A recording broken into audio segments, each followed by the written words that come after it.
Hi guys, and welcome to this week's Tribe Sunday morning video. As always, the playlist is up on our YouTube channel, so head over there and pause the video or wait till the end, or whatever it is you do, but just take a moment to reflect and to worship as we do every Sunday, and then come back to the video and we'll crack on with today's topic. So today we're going to be looking at quite a famous story in Matthew 8. Verses 23 to 27. You've probably heard it, but I'll just read it out. It's only a few verses. I'll read it out first before we get started. So this is Jesus calms the storm. Then he got into the boat and his disciples followed him. Suddenly, a furious storm came upon the lake, so the waves swept over the boat. But Jesus was sleeping. The disciples went and woke him, saying, "Lord, save us, we're going to drown." He replied, "You of little faith, why are you so afraid?" Then he got up and rebuked the winds and the waves, and it was completely calm. The men were amazed and asked, "What kind of man is this? Even the winds and the waves obey him." Now this is a story that I've heard 1,000 times, as I imagine you have as well. It's a story about having faith in Jesus and a little glimpse of Jesus' nature and his personality. But if I'm totally honest, this story has always bugged me just a little bit. And I've always found this one phrase, the "O ye of little faith," so I've always found it a little bit harsh.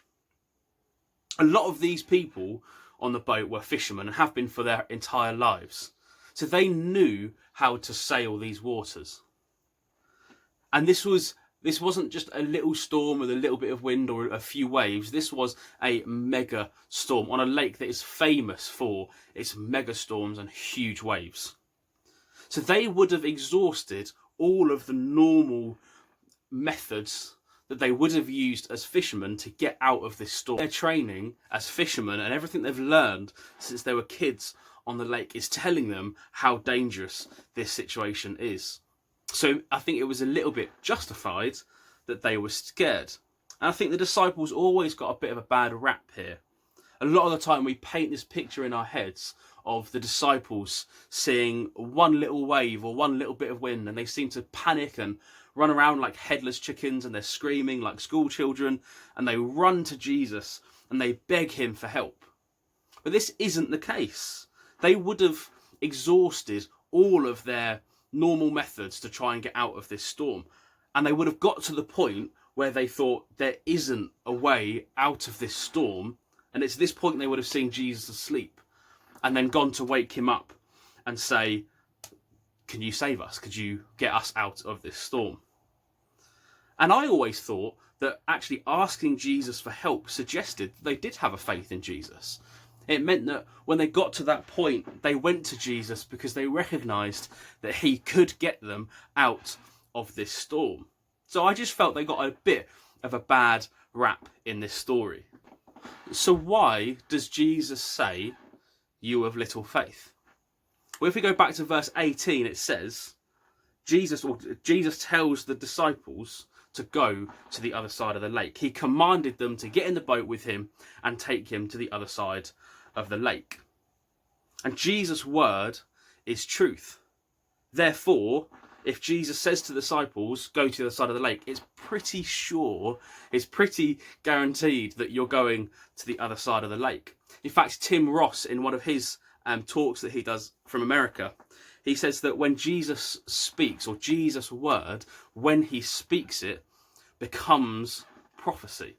So if Jesus says something, it's prophetic purely by the fact that it's Jesus that has spoken this word. You see, the lack of faith in this situation wasn't a lack of faith in Jesus' ability to get them through this storm, because we've seen that they believe that Jesus could save them.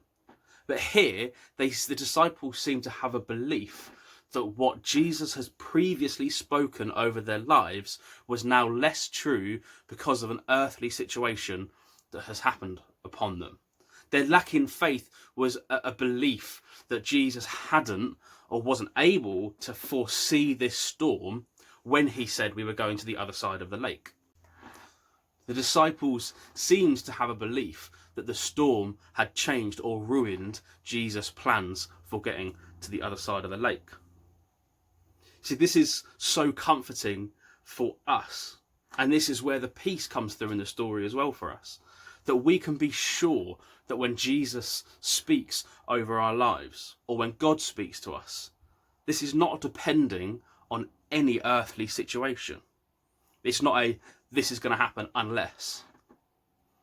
That when these things are planned for us and when they are spoken over us, every situation, every earthly situation has been taken into account before it happens.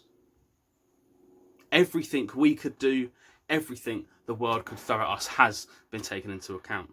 See, Jesus knew the storm was coming and knew that they were going to get through it. The lack of faith wasn't in being scared of the storm, it was in forgetting what Jesus had previously spoken over their lives.